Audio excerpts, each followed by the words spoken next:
Hi everyone, সকলেই কেমন আছেন? আশা করছি সকলেই ভালো আছেন। আপনারা যারা 35,000 টাকার ভিতরে একটি শাওমির ফোন কিনতে চাচ্ছেন, আপনারা রেডমি নোট 14 প্রো এই ফোনটি দেখতে পারেন। কারণ 25,000 টাকার ভিতরে এই ফোনটিতে 6.67 ইঞ্চির একটি ডিসপ্লে থাকছে এবং সেই ডিসপ্লেতে কর্নিং গরিলা গ্লাস ভিক্টাস 2 এরও প্রোটেকশন থাকছে। তার সাথে ডাইমেনসিটি 7300 আল্ট্রা চিপসেট থাকছে এবং ভালো ফটোগ্রাফির জন্য 50 মেগাপিক্সেলের একটি ক্যামেরা থাকছে। তার সাথে 8 মেগাপিক্সেলের একটি আল্ট্রা ওয়াইড শুটারও থাকছে। আর এই ফোনটি লং টাইম ইউজ করার জন্য 5500 mAh একটি ব্যাটারিও থাকছে। সো 25,000 টাকার ভিতরে রেডমি নোট 14 প্রো এই ফোনটি আমাদেরকে কী অফার করতে পারছে, দেন কী অফার করতে পারছে না, সব কিছু নিয়ে আজকের এই ভিডিওতে কথা বলার চেষ্টা করব। চলুন তাহলে আমরা মূল ভিডিওটা শুরু করি। ফার্স্ট অফ অল এই ফোনটির ডিসপ্লে নিয়ে আমরা কথা বলি। এই ফোনটিতে 6.67 ইঞ্চির কার্ভড অ্যামোলেড পানসল ডিসপ্লে ব্যবহার করা হয়েছে, যে ডিসপ্লেতে 68 বিলিয়ন কালার সাপোর্ট করছে। এছাড়াও HDR10+ এবং ডলবি ভিশনের সাপোর্ট থাকছে। ডিরেক্ট সানলাইটে ইউজ করার জন্য এই ফোনটিতে 3000 নিটসের পিক ব্রাইটনেস দিয়েছে, যেটি ইনডোর এবং আউটডোরে খুবই ভালোভাবে পারফরমেন্স করছিল। আর বর্তমানে ফোন কোম্পানিগুলোর একটি ট্রেন্ড হয়ে দাঁড়িয়েছে এই পিক ব্রাইটনেস। কিছু ফোনের পিক ব্রাইটনেস তো 4-5 হাজারও ছাড়িয়ে গিয়েছে, অর্থাৎ ফোনের ফ্ল্যাশ লাইট থেকে ডিসপ্লের আলোয় বেশি। দেন এই ফোনটির ডিসপ্লে রেজুলেশন হচ্ছে 1220x2712 pixel, pixel density 446 ppi, expect ratio 20:9। আর আগেই বলেছে এই ফোনটির ডিসপ্লেকে প্রোটেকশন করছে কর্নিং গরিলা গ্লাস ভিক্টাস 2। দেন এই ফোনটির ওয়েট হচ্ছে 190 গ্রাম। ভালো বিষয় হচ্ছে যে এই ফোনটির ওয়েট ডিস্ট্রিবিউশনটা খুবই ভালোভাবে করা হয়েছে। 190 গ্রামের একটি ফোন হাতে নিয়ে কিন্তু বোঝা যাচ্ছে না যে এই ফোনটির ওয়েট 190 গ্রাম। দেন এই ফোনটিতে নন সিম ডুয়েল স্ট্যান্ড বাই থাকছে, অর্থাৎ দুইটি সিম আপনারা ব্যবহার করতে পারবেন। তার সাথে কিন্তু ইসিমেরও সাপোর্ট থাকছে, অর্থাৎ আপনারা দুইটি সিমের পাশাপাশি একটি ইসিমও ব্যবহার করতে পারবেন। আর এই ফোনটিতে IP68 এর পাশাপাশি IP69 এর রেটিং থাকছে। কোম্পানি ক্লেম করছে 2 মিটার পানির নিচে এই ফোনটি নিয়ে আপনারা 24 ঘন্টা সার্ভাইভ করতে পারবেন।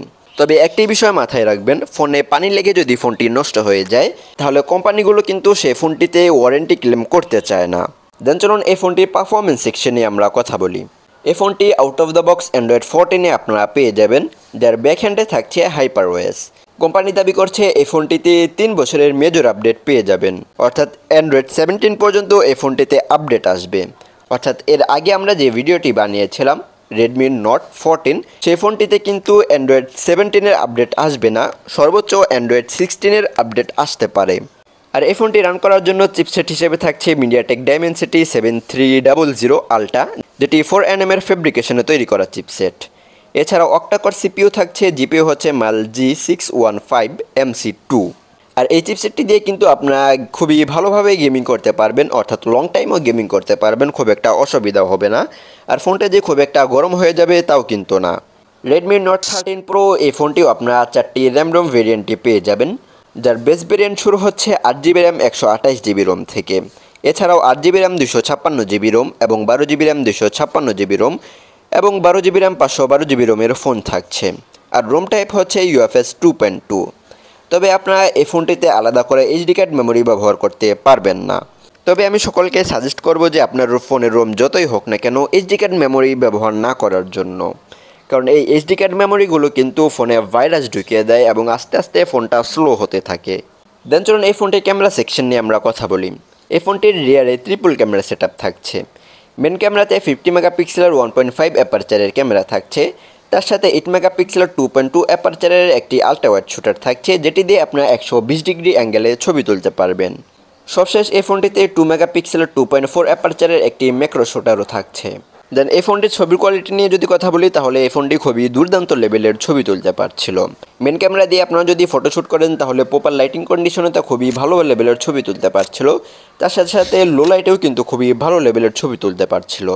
তবে এই ছবিগুলোতে আমার কাছে কিছুটা কন্ট্রাস্টের পরিমাণ বেশি মনে হয়েছে। তবে আপনারা যদি ভিডিও করার জন্য এই ফোনটি কিনতে চান তাহলেও কিনতে পারেন, কারণ এই ফোনটিতে 4K 30 FPS এর সাপোর্ট করছে। এছাড়াও 1080p 120 FPS এর ভিডিও রেকর্ডের সাপোর্ট থাকছে। আর এই ক্যামেরার স্টেবিলাইজেশন হিসেবে থাকছে OIS। আর এই ফোনটির রিয়ারের ক্যামেরা ফিল্টার হিসেবে থাকছে LED ফ্ল্যাশ, HDR এবং প্যানোরামা। এবারে চলুন ফ্রন্ট ক্যামেরা নিয়ে আমরা কথা বলি, অর্থাৎ সেলফি ক্যামেরা। সেলফিতে 20 মেগাপিক্সেলের 2.2 অ্যাপারচারের একটি ক্যামেরা থাকছে। এই ক্যামেরাতে ফিল্টার হিসেবে থাকছে এইচডিআর এবং প্যানোরামা। সেলফি ক্যামেরা দিয়ে আপনার সর্বোচ্চ 1080p 30fps এ ভিডিও রেকর্ড করতে পারবেন। দেন রেডমির এই ফোনটির সাউন্ড কোয়ালিটি নিয়ে যদি কথা বলি তাহলে এই ফোনটির সাউন্ড কোয়ালিটি কিন্তু খুবই ভালো ছিল। ফুল ভলিউমেও যে সাউন্ডের হেরফের হচ্ছিল তা কিন্তু না। এই ফোনটিতে ব্লুটুথ ভার্সন হিসেবে থাকছে 5.4 এবং ওয়াইফাই ভার্সন হিসেবে থাকছে ওয়াইফাই 6। ভালো বিষয় হচ্ছে যে এই ফোনটিতে আপনারা NFC সাপোর্টটাও পেয়ে যাবেন। আর এই ফোনটিতে USB Type-C 2.0 থাকছে। Redmi Note 13 Pro এই ফোনটি আনলক করার জন্য under display optical fingerprint sensor দিয়েছে, যেটি খুব ফাস্ট অ্যান্ড অ্যাকুরেট কাজ করছিল। এছাড়াও এই ফোনটিতে accelerometer sensor, proximity sensor, gyroscope sensor এবং কম্পাস সেন্সর থাকছে। সবশেষ এই ফোনটি লং টাইম ইউজেসের জন্য 5500 mAh এর একটি ব্যাটারি ব্যবহার করেছে। এই ব্যাটারিটি দিয়ে আপনারা অনায়াসে একদিনের উপরে এই ফোনটি ইউজ করতে পারবেন। আর এই ফোনটির ব্যাটারিটিকে চার্জ করার জন্য 45 ওয়াটের PD 3.0 একটি চার্জার থাকছে, যেটি দিয়ে আপনারা 1 ঘন্টার ভিতরে এই ফোনটি ফুল চার্জ করে নিতে পারবেন। সো এই ছিল আজকের এই ভিডিও। কার কাছে কেমন লাগলো চাইলে কমেন্ট বক্সে জানিয়ে দিতে পারেন। দেখা হচ্ছে খুব শীঘ্রই নতুন একটি ভিডিও নিয়ে। সে পর্যন্ত ভালো থাকবেন, সুস্থ থাকবেন আর অবশ্যই আমাদের এই চ্যানেলটিকে সাবস্ক্রাইব করবেন।